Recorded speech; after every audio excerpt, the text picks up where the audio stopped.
இன்றைக்கி உங்ககிட்ட நான் என்ன பேசலான்னு நினச்சேன்.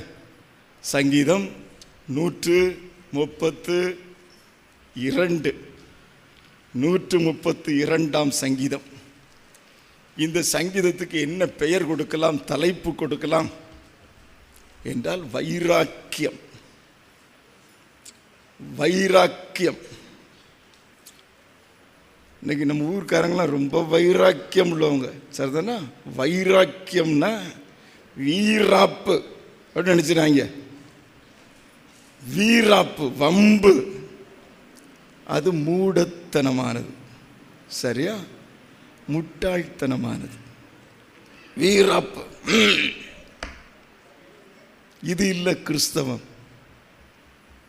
நான் சொல்லுகிற வைராக்கியம் அன்பின் வைராக்கியம், the depth of love, சரியா? the depth of love, அன்பின் ஆழம். இந்த சங்கீதம் அந்த அன்பின் ஆழத்தை குறிக்கிறது. அன்பின் ஆழத்தை குறிக்கிறது, அன்பின் வைராக்கியம். இந்த சங்கீதத்தை 132 எழுதினது யார் என்று தெரியாது. யார் எழுதியிருக்கா? அப்போ யார் எழுதினது? மிஸ்டர் ஆரோகணமா? தம்பி கையில் பைபிள் இருக்கா? எடுங்க. சும்மா போட்டு பைபிள் கொண்டு வர வேண்டாமா? கலர் கலராக சட்டை அழகாக போட்டிருக்கே. யார் கையிலெல்லாம் பைபிள் இருக்கு? ஒரு தம்பி தான் வச்சுருக்காரு, 2 தம்பி. அது கலர் சட்டை இல்லை. கலர் சட்டையில் அங்கே ஒருத்தர் வச்சுருக்காரு. கலர் சட்டை கையில் பைபிளே கிடையாதா? சார், பைபிள் கொண்டு வரணும்ல கோயிலுக்கு வரும்போது, சரியா? அதுதான் வைராக்கியம். கையில் பைபிள் இல்லாமல் போக மாட்டேன், சரியா? சரி, இதை எழுதினது யாருன்னு தெரியாது. தாவீது எழுதி இருக்கலாம், சரியா? தாவீது எழுதி இருக்கலாம். என்ன எழுதுறாரு? கர்த்தாவே தாவீதையும் அவனுடைய சகல உபத்திரவங்களையும் நினைத்தருளும். அவன் தாவீது, நான் கர்த்தருக்கு ஒரு இடத்தையும் யாக்கோபின் வல்லவருக்கு ஒரு வாசஸ்தலத்தையும் காணும் மட்டும் என் வீடாகிய கூடாரத்தில் என் படுக்கையாகிய கட்டிலின் மேல் என் கண்களுக்கு நித்திரையையும் என் இமைகளுக்கு வரவிடுவதுமில்லை என்று கர்த்தருக்கு ஆணையிட்டு யாக்கோபின் வல்லவருக்கு. இதுதான் வைராக்கியம், அன்பின் வைராக்கியம். கர்த்தருக்கென்று ஒரு ஆலயத்தை கட்டுவேன், கட்டாமல் தூங்க மாட்டேயா, கட்டாமல் என் வீட்டுக்குள்ள போக மாட்டேனா. இதுதான் வைராக்கியம். இந்த வைராக்கியம் அன்பின் வைராக்கியம், பரிசுத்த வைராக்கியம் நமக்குள்ள வேணும். இயேசுவே சொல்லியிருக்கிறாரு, தேவனுடைய ஆலயத்தை குறித்த பக்தி வைராக்கியம் என்னை பட்சித்தது. the zeal, வைராக்கியம், zeal. என் தேவனுடைய ஆலயம். ஐயா சொன்னாங்க 1.25 கோடி செலவழிச்சு கட்டியிருக்கீங்க. Very good. ஆலயத்தை குறித்த வைராக்கியம் இருக்கிறதா? என் தேவனுடைய ஆலயம் என்கிற சிந்தனை இருக்கிறதா? இந்த கோவிலில் வழிபடுகிறவங்க யாரெல்லாம் கை உயர்த்துங்க. இந்த கோவிலில் வழிபடுகிறது யாரெல்லாம்? இவ்வளோ பேர் தானா? சரி, மற்றவங்கெல்லாம் எங்கேருந்து வந்திருக்கிறீங்க? பக்கத்து தெரு, சரியா? புதூர், சுவிசேஷபுரம், சரியா? சரி, அங்கேருந்து வந்திருக்கிறீங்க. உங்களை எல்லாம் வாழ்த்துகிறேன், வரவேற்கிறேன். இந்த ஆலயத்தில் வழிபடுகிற உங்களுக்குள்ளே ஒரு பக்தி வைராக்கியம் இருக்கணும்ல. என் தேவனுடைய ஆலயம், சரியா? இந்த வைராக்கியத்தோடு வாருங்கள். தேவன் இன்னும் ஏசாமி வைராக்கியத்தோடு சொன்னாரு. பவுல் சொன்னாரு, ஒருவன் தேவனுடைய ஆலயத்தை கெடுத்தால், அடுத்த பகுதி சொல்லல, ஐயா வந்தாரு சாபம் போட்டாருன்னு சொல்லி போடுவீங்க. ஆனால் அவருக்குள்ளே அப்படி ஒரு வைராக்கியம். தேவனுடைய ஆலயம், இந்த வைராக்கியம் இருக்கிறதா? இந்த ஆலயத்தை கட்டுங்கள், ஆலயத்தை கட்டுங்கள். பாம்பே பட்டணத்துக்கு போயிருந்தேன். அங்கே ஒரு சின்ன ஃபேமிலி கெட் டுகெதர் வச்சுருந்தாங்க. ஒரு பெரிய கம்பெனி முதலாளி, அவர் வீட்டில் நல்ல பாஷ் ஹவுஸ், நல்ல வசதியான பெரிய வீடு. வந்திருந்தவங்களில் நிறைய பேர் பெரிய பெரிய அலுவலர்கள். ஹைதராபாத்தில் மிலிட்ரி ஆஃபீஸர்ஸ். ஒருத்தர் சொன்னார், ஐயா ஸ்டேட் பேங்க்குக்கு நான் 3 ஸ்டேட்டுக்கு ஆஃபீஸர். எனக்கு ரொம்ப ஆச்சரியமாக இருந்துச்சு. தமிழ் கூடுகை. சரி, நீங்கள்லாம் எந்த ஊர்? திருநெல்வேலி பக்கமா, எந்த ஊர் என்று கேட்டேன். அவங்க சொன்னாங்க, ஆமாயா நாங்களாம் உங்கள் டயசிஸ் தான். தென்காசி மாவட்டத்தில் கருத்த பிள்ளையூர் அப்படின்னு ஒரு ஊர் இருக்குது, அதுதான் எங்கள் ஊர். அந்த ஊரில் நானும் ஐயர்வாளாக இருந்தேன். அந்த ஊருக்கு பஸ்ஸு கிடையாது, மலையடிவாரம். ஒருத்தோட நான் பைக்கில் போகும்போது பாருங்க, ஒரு பெரிய பாம்பு, மலைப்பாம்பு. அப்படிப்பட்ட இடம். எனக்கு ரொம்ப ஆச்சரியம். அந்த ஊர்ல இருந்து இங்க எப்படி வந்து செட்டில் ஆனீங்க? அவர் சொன்னாரு, ஐயா எங்க தாத்தா இங்க வந்தாரு. எப்படி வந்தாரு தெரியுமா? இந்திய மிஷனரி சங்கத்தினுடைய மிஷனரியா வந்தாரு. இந்த ஆந்திரால கிறிஸ்துவனுடைய ஆலயத்தை கட்டினார். நிறைய ஆலயம் கட்டி இருக்கிறாரு. நாங்க எல்லாம் அவங்களுடைய பேரன் பேத்திமாரு.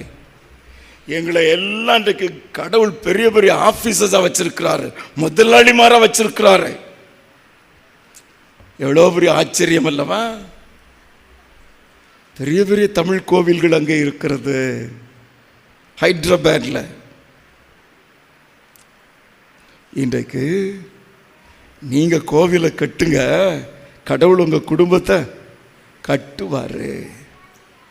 கோவிலை கட்டுங்க, கடவுள் உங்க குடும்பத்தை கட்டுவார்.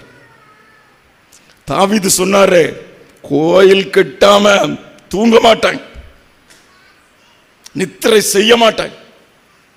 என்ன வைராக்கியம் அவருக்குள்ள! கடவுள் சொன்னாரு, தாவீதே இவ்வளவு பெரிய வைராக்கியமா இருக்கிறியே, நான் உனக்கு ஒன்று செய்ய போகிறேன். என்ன செய்ய போறேன்? உன் வீட்டை கட்டுவேன், உன் குடும்பத்தை கட்டுவேன். இன்னைக்கு யாரெல்லாம் தேவாலயத்தை கட்டுறாங்களோ அவங்க குடும்பங்களை எல்லாம் தேவன் கட்டுவார். மறந்துடாதீங்க. இந்த கோவில் கட்டுவதற்கு நீ 5 ரூபாய் கொடுத்திருந்தாலும் கடவுள் அதை ஞாபகம் வச்சிருப்பாரு.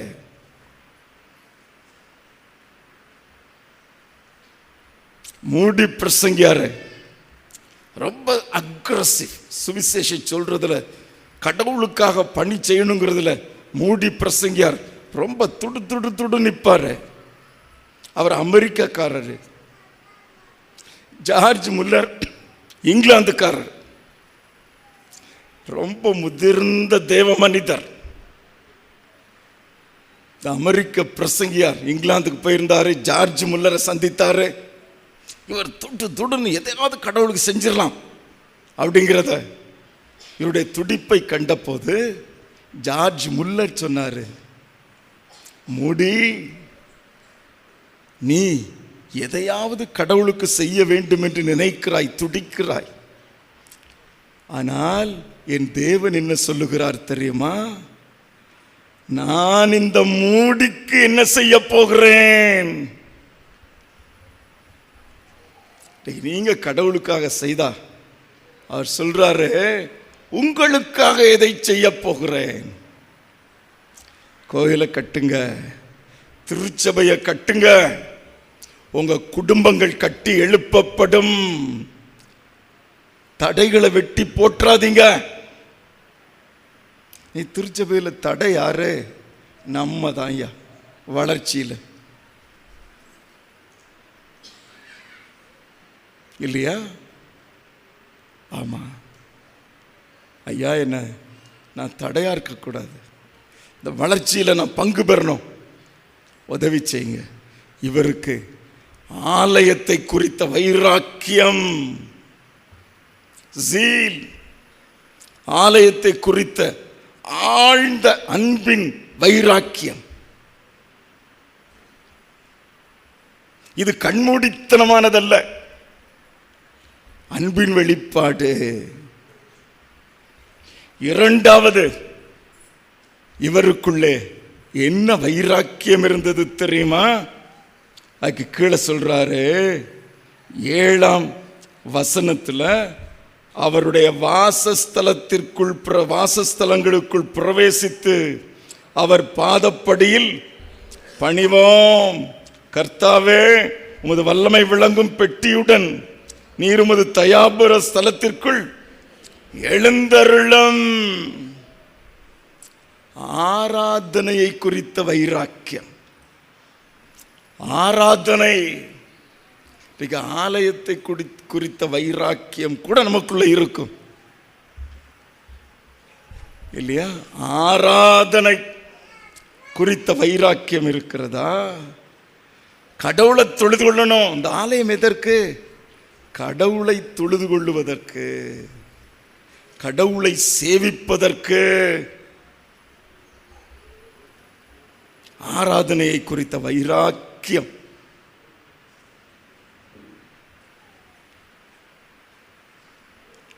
கோயிலில் மணி அடிச்சதுக்கு அப்புறம் வைராக்கியத்தோடு ஆலயத்துக்கு வருகிறோமா? நான் எங்கேயும் போக மாட்டேன். மணி அடிச்சாச்சா இங்கதான்.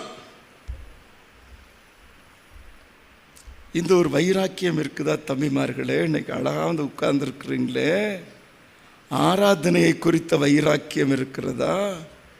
நான் நிறைய ஊரில் வாலிப தம்பிமாரை பார்த்துருக்குறேன்.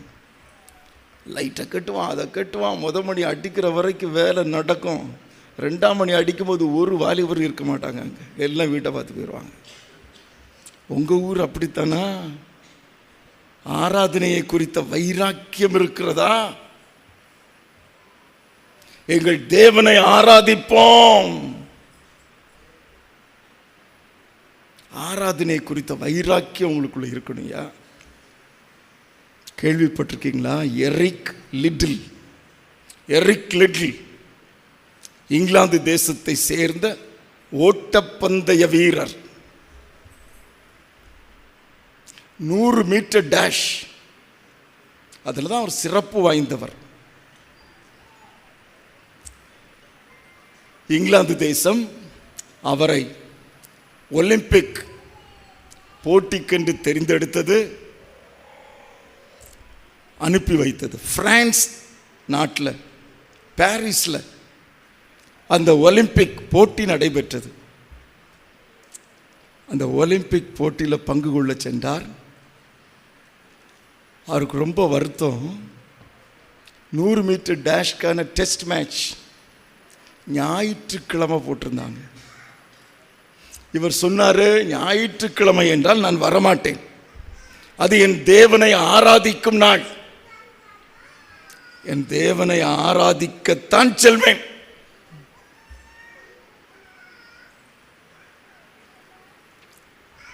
எவ்வளோ சொன்னாங்க, அந்த டேட்டை மாற்ற முடியாது. இல்லை, எனக்குள்ள இருக்கிற அந்த வைராக்கியத்தை நீங்க மாற்ற முடியாது. போட்டியில் பங்கு பெறல, அன்றைக்கு ஆலயத்திற்கு போய்விட்டார். ஒலிம்பிக் போட்டியில் பங்கு பெறுகிற வாய்ப்பு போய்விட்டது.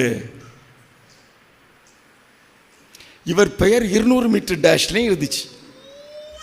அப்போ எல்லாரும் சொன்னாங்க, அது போட்டுப்பா, 200 மீட்டர் டேஷ் வாரத்து நாளில் இருக்குது, அதில் பங்கு பெறு. இவர் சொன்னார், நான் 100 மீட்டர் டேஷ்க்கு தான் அப்பியாசப்படுத்தப்பட்டிருக்கிறேன், 200 மீட்டர் டேஷ் என்னால் ஓட முடியாது. வற்புறுத்தினாங்க, அதில் பங்கு பெற்றுப்பார். 200 மீட்டர் டேஷில் பங்கு பெற்றார். என்ன நடந்துச்சு தெரியுமா? அந்த ஒலிம்பிக்கில் golden medal for 200 metre dash பெற்றுக்கொண்டார். அவர் எழுதுறாரு, ஐயா 100 மீட்டர் நான் என்னுடைய பலத்திலே ஓடினேன், அடுத்த 100 மீட்டர் என் தேவனுடைய பலத்திலே ஓடினேன், எனக்கு பலன் இல்லை. அடுத்த 100 மீட்டர் தேவன் பலன் தந்தார். ஆராதனையை குறித்த வைராக்கியம் இருக்கிறதா? இந்த ஆராதனையில் ஆராதிக்கிறோம் என்று உட்கார்ந்துருக்கிறோமா? சல சல சல சலன்னு பேச்சு, ஆராதனைங்கிற எண்ணமே கிடையாதுல்ல. நல்லா ஜில்லு ஜில்லுன்னு காற்று வந்தவுடனே கொஞ்சம் பேருக்கு தூக்கம். ஆராதிக்கிறோம் என்கிற எண்ணமே இல்லையே. அதுதான் காந்தி எழுதுறார். நான் ஆப்பிரிக்காவுக்கு போனேன், ஒரு கிறிஸ்தவ கோயிலுக்கு போகணுன்னு ஆவலா போனேன். நல்ல பாட்டு, நல்ல பிரசங்கம். ஆனால் என் பக்கத்தில் ஒருத்தர் கொரட்டை விட்டு தூங்குறாரியா, கொஞ்சம் கூட அவருக்கு கவலை இல்லை. இன்றைக்கு கோயிலில் வந்து தூங்குறோமோ? சனிக்கிழமையே ஜெபம் பண்ணுங்க, ஆண்டவரே கோயிலில் வந்து எனக்கு தூக்கமே வரக்கூடாது. கோயிலில் நான் உங்களை ஆவியோடு உண்மையோடு ஆராதிக்கணும். தேவன் ஆவியாயிருக்கிறார், அவரை தொழுது கொள்ளுகிற எவனும் ஆவியோடும் உண்மையோடும் தொழுது கொள்ளுங்கள். ஆவியோட தொழுது கொள்ளுங்க, உயிரோட. சிலவங்க பாட்டு படிச்சா சந்தோஷம் பொங்குது, சந்தோஷம். உசிர் இருக்கா போச்சான்னு தெரியல. சரியா? தேவனை உயிரோடு ஆராதிங்க. என் தேவ சமூகத்தில் இருக்கிறேன், அவர் தம்முடைய பெட்டியுடன் எழுந்திருக்கிறார் இந்த கோவிலுக்குள்ள. எத்தனை பேருக்கு இந்த உணர்வு இருக்குமா? ஆராதனைங்கிற உணர்வே இல்லையே. கிராமங்களில் சும்மா வந்து உட்காந்துட்டு போகிறோம். என்ன பிரசங்கம் பண்ணாரு, என்ன பாட்டு பிடிச்சோம், ஒன்றும் கிடையாது. இன்னைக்கு கேளுங்க, எங்க சபைக்குள்ள அந்த உயிர் மீட்சி வரணும் ஐயா. நாங்கள் ஆவியோடும் உண்மையோடும் உங்களை ஆராதிக்கணும், ஜீவனோடு ஆராதிக்கணும். எங்க பாட்டில் ஜீவன் இருக்கணும். நாங்க வசனம் வாசித்தால் அதுல உயிர் இருக்கணும், ஜீவன் இருக்கணும். சும்மா வரக்கூடாதுயா. அந்த ஆராதனை தான் ஆசீர்வாதமா இருக்கும். பேருக்கு வராதீங்க. அது எதுக்கு? கடவுளை ஆராதிங்க. தேவனை ஆராதிக்கிறவங்கள கடவுளை ஆசீர்வதிப்பார். இங்கே யாரெல்லாம் ஜெபம் பண்ணணும்னு வாரீங்களோ அவங்களெல்லாம் கடவுளை ஆசீர்வதிப்பார். இந்த கோவிலுக்கு ஜெபம் பண்ணணும்னு வாங்கம்மா, கடவுள் சொல்லியிருக்கிறாரு, என் கண்களும் என் இதயமும் எப்போதும் அங்கே திறந்தவைகளாயிருக்கும். என் இதயம் அங்கே இருக்கு, என் கண்ணு பார்த்துட்டே இருக்குது. இந்த உணர்வு இருக்குதா?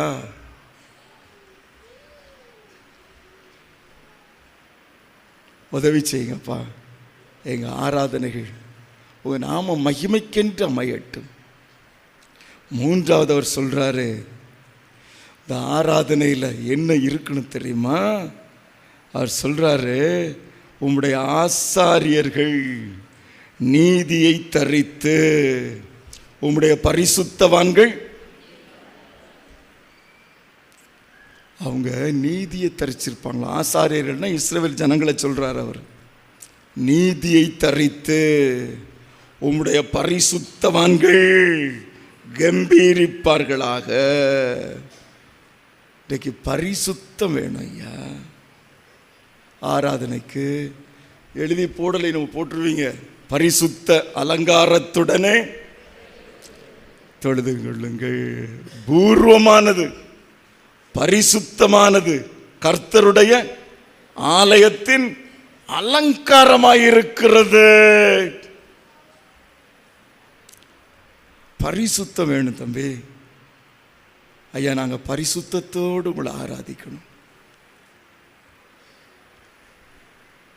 சும்மா உட்காந்துக்கிட்டு ஊரில் உடம்பு தான் அங்கே இருக்கும், மனசு ஊரை சுத்தம் இல்லை. பரிசுத்தம், தூய்மை. முன்னாடிலாம் நற்கரண ஆராதனை இன்றைக்கு என்றால் நேற்று சாயங்காலம் ஆயத்த ஆராதனை வச்சிருப்பாங்க. அதுக்கு வந்து ஆயத்தப்பட்டால் மாத்திரமே இன்றைக்கு நற்கருணையிலே பங்கு பெறக்கூடும். அதெல்லாம் எடுத்தாச்சு. ஆயத்த ஆராதனை என்பது அதுதான். பரிசுத்தத்தோடு வந்திருக்கிறோமா? இயேசுவின் இரத்தத்தால் நான் கழுவப்பட்டு இருக்கிறேனா? நான் ஒரு மீட்கப்பட்டவனா? உங்க இரத்தத்தால் என்னை கழுவுங்கப்பா, என்னை பரிசுத்தப்படுத்துங்க. சுத்திகரிக்கப்பட்ட ஒரு மனிதனாய் நான் அந்த இடத்துல உங்களை ஆராதிக்கணும். இது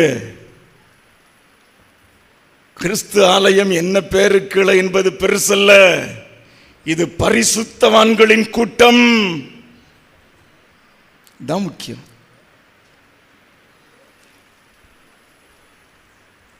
போப் ஆண்டவர் தூய்மையான ஒரு வெண் வஸ்திரம் தரிக்கிறார். இங்கிலாந்தில் உள்ள ராஜாக்கள் அழகான ஒரு வெண் வஸ்திரம் தரிக்கிறாங்க. இது எங்கிருந்து செய்யப்பட்டது தெரியுமா? மேற்கு ஐரோப்பாவில் எர்மின் என்று ஒரு மிருகம், சின்ன மிருகம், அணில். இது மர அணில் கிடையாது, வளையில குழியில வாழுகிற அணில். இந்த அணில் எதற்கு பெயர் போனது தெரியுமா? தூய்மையான அதனுடைய முடி ஒரு சின்ன அழுக்கு கூட பட விடாது. இந்த அணிலை பிடிப்பதற்கு வேட்டையாடுகிறவர்கள் என்ன செய்வார்கள் தெரியுமா? இது காலையிலே இறை தேடி வெளியே போயிடும். அதனுடைய வலையில சகதி அழுக்கு சுத்தி வச்சிருவாங்க, சகதியை சேர்த்து வச்சிருவாங்க. வெளியே உணவருந்த சென்ற அந்த எர்மின் என்கிற அந்த அணிலை நாய்கள் விரட்டும். அது வேகமாய் ஓடி வரும், வந்து தன்னுடைய வலைக்குள்ளே செல்வதற்கு முயற்சி செய்யும். அழுக்கும் சகதியும் அங்கே இருக்கும். அப்போ இந்த எர்மின் என்கிற இந்த பிராணி ஒரு நிமிஷம் திகைக்கும். உள்ளே சென்று என்னுடைய அழகான இந்த முடியை அழுக்காக்குவதா அல்லது இந்த நாயோடு போரிட்டு உயிர் விடுவதா? ஒரு செகண்ட் தகச்சிட்டு திரும்பி நாயை எதிர்த்து விடும். நாய் ரொம்ப லாவகமாய் அதை பிடித்து கொண்டு முதலாளிட்ட கொடுத்துரும். அந்த முடியை வச்சு தான் போப்பாண்டவரின் ஆடை, ராஜாக்களின் வஸ்திரம் செய்யப்படுகிறது. அவ்வளவு வெண்மை, தூய்மை. அதுக்கு ஒரு வைராக்கியம். என்னுடைய தூய்மை என்னுடைய உயிரிலும் மேலானது. இன்றைக்கு தூய்மையை குறித்த இந்த வைராக்கியம் நமக்குள்ள இருக்கணும். இந்த கூட்டத்திற்கு பெயர் பரிசுத்தவான்களின் கூட்டம். நம்முடைய தேவன் பரிசுத்தர். ஆதலால் நீங்களும் உங்கள் நடக்கைகள் எல்லாவற்றிலேயும் பரிசுத்தராய் இருங்கள். பரிசுத்தம். கடவுள்கிட்ட கேளுங்க. கோயில் கட்டிட்டோம் ஐயா, எங்களுக்கு ஆலயத்தை குறித்த வைராக்கியம், ஆராதனையை குறித்த வைராக்கியம், இந்த பரிசுத்தத்தை குறித்த வைராக்கியம் எனக்குள்ள தாங்க. போராட்டம், சாகர வரைக்கும் போராட்டம் இருக்கும். ஆனால் போராடி மேற்கொள்ளுங்கள். உங்கள் மீது அசுத்தம் படிய இடம் கொடுக்காதிருங்கள். ஒரு பெரிய வாழ்வு இருக்கிறது. பாட்டு படிக்கிறோமே, பரிசுத்தர் பவனியிலே பாடுகிறோமா? அந்த பவனியில நான் இருக்கணும்ப்பா, எனக்கு உதவி செய்யுங்க. வஸ்திரம் தரித்த அந்த பரிசுத்த கூட்டத்தில் நான் இருக்கணும். பாட்டு மட்டும் கொட்டடிச்சு பாடுவோம். நீ அங்கிருப்பாயோ, நீ அங்கிருப்பாயோ, நீ அங்கிருப்பாயோ என் இயேசு. எனக்கு வரமாட்டேங்குது. சரியா? உடனே இப்போ புதுசாக வேற சேர்த்துக்கிட்டான்.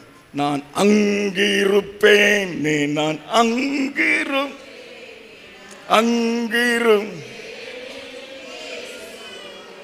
அது என்ன கூட்டம்? பரிசுத்தர் கூட்டம். இயேசுவை போற்றி பாடி மகிழ்ந்தாடி. அந்த பரிசுத்தர் கூட்டத்துக்கு ஆயத்தமா இருக்கீங்களாமா? ஆயத்தமா இருக்கீங்களா தம்பி? இந்த உலகத்தை விட்டு போகணும், நிரந்தரம் கிடையாது. சரியா? எனக்கு நிரந்தரமா கிடையாது. எனி டைம் கூடு நேரம் போகணும். நான் அந்த பரிசுத்தர் கூட்டத்தில் இருப்பேன்னா, பாட்டு கொட்டடி பீட் கொடுத்தனா கரெக்டாக இருக்கும். நான் அங்கிருப்பேன். இது வெறுமனே பாட்டா, உண்மையான என் வாழ்வா? உதவி செய்யுங்க ஆண்டவரே. ஒவ்வொரு நாளும் நான் ஆயத்தமாக இருக்கணும். எனக்கு உதவி செய்யுங்க. ஆலயத்தை குறித்த வைராக்கியம், ஆராதனையை குறித்த வைராக்கியம், பரிசுத்தத்தை குறித்த வைராக்கியம் எனக்கு தாங்க.